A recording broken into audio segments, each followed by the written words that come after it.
Bon, nous sommes de retour ici.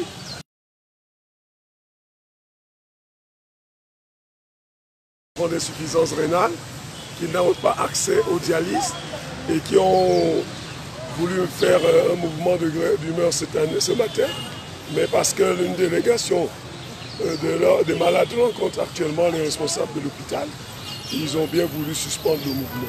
Mais en attendant, je vous prie de bien vouloir partager toute la misère qu'ils vivent. Toute la misère qu'ils vivent.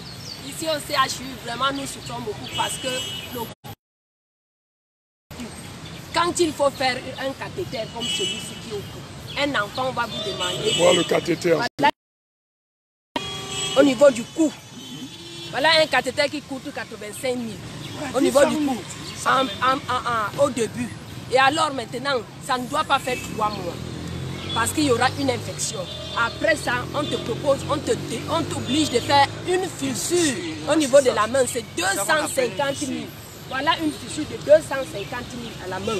250 000. Et qui échoue avant un mois, on te demande de refaire 250 000 encore.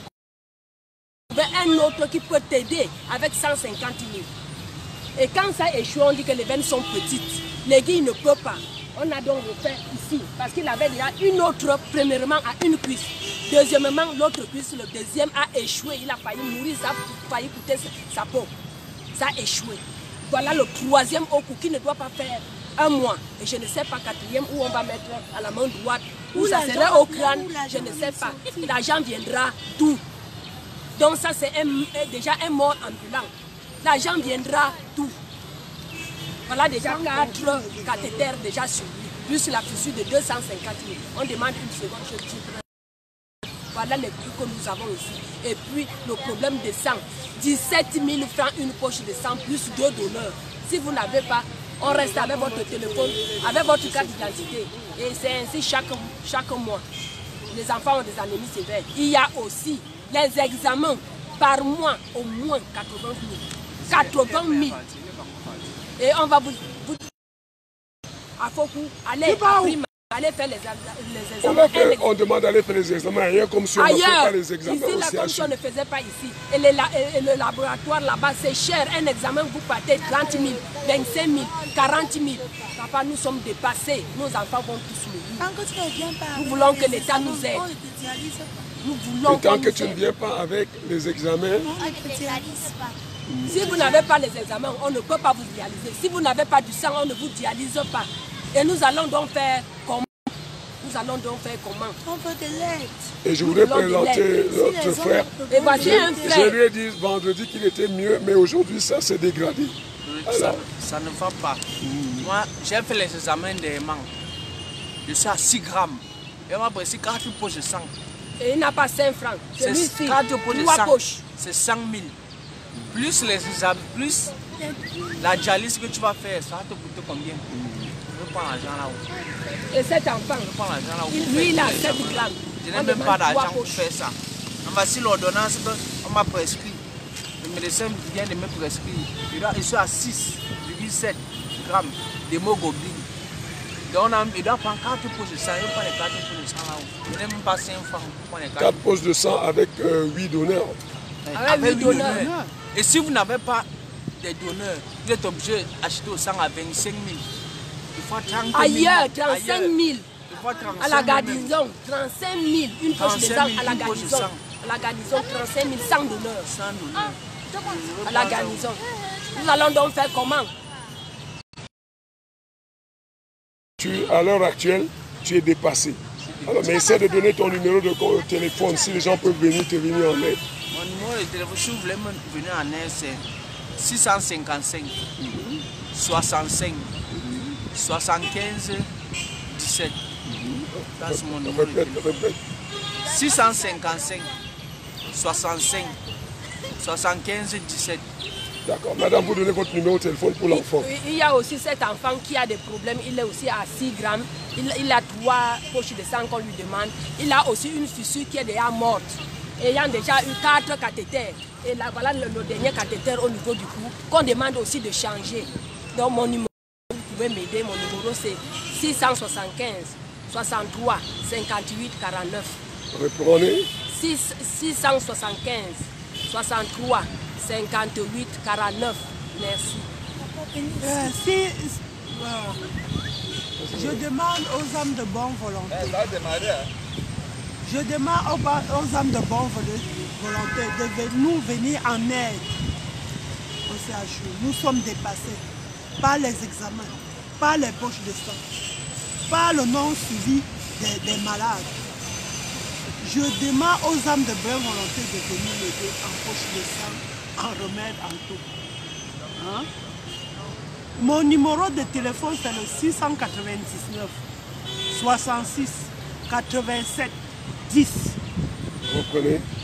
699 66 87 10. Merci. Alors la petite, Oui, vous êtes sa maman. oui, c'est moi la mère de Chidieu Ange Svenel, comme elle a parlé. Pardon, bonne volonté de nous venir en aide pour l'enfant, pour les examens, les poches de sang, les séances de dialyse.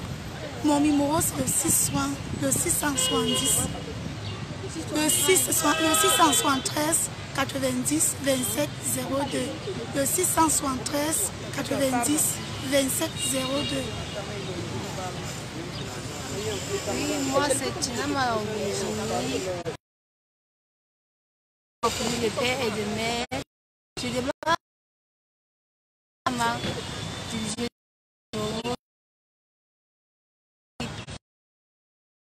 pour que je puisse aussi vivre comme les autres enfants. Reprends le numéro. 659 08 86. 659 08 89 56. Voilà. Et toi? Moi, c'est m'appeler Astrid Idaï. Je demande aux hommes de bonne volonté de nous aider à avoir les machines pour qu'on puisse dialyser. Et pour que vous passiez facilement les examens, acheter le sang et tout ça aussi. Oui. Le numéro de mon père, c'est 674 48 51 54. 674 48 51 54. Alors je voudrais dire que là nous sommes, les autres sont à l'intérieur. Donc vous aurez la possibilité, ils sont nombreux ces malades qui ne demandent qu'à vivre. Je vous prie pour ceux qui peuvent le faire, de faire un geste pour ceux-là.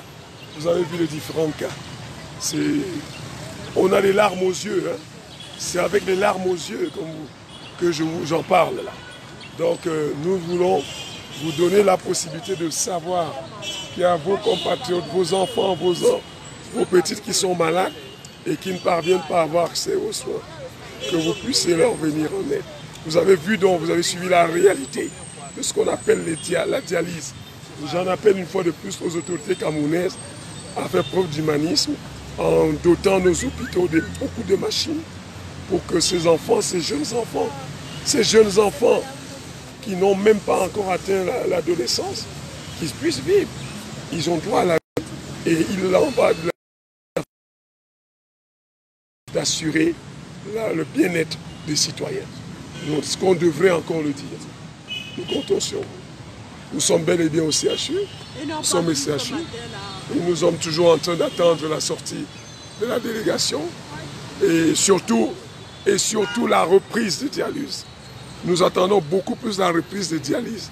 C'est ça que nous attendons, que ce soit effectif. Et pour que nous partions d'ici, nous voulons partir d'ici. Nous voulons partir d'ici en remarquant, en constatant que les appareils, la salle de dialyse a été réouverte une fois de plus. Parce qu'on a promis que la salle de dialyse sera ouverte à partir de 12 h. Et nous sommes plus loin de 12 h pour voir.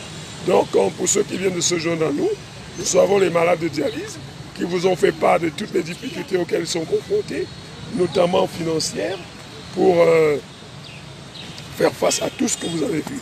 Les cathéters, les examens, le sang, donneur, le paiement de dialyse et tout ça. Dialyse, Ange, parle, tu vois. Bonjour, je m'appelle Ange. Parle plus fort, Ange. Bonjour, je m'appelle Ange. Je voudrais que nous tous, avec moi, un papa ou maman nous aide pour qu'on puisse voyager, pour aller nous mettre un terrain. Oui. Et nous souffrons, nous voulons des machines et nous n'avons pas de machines. Merci.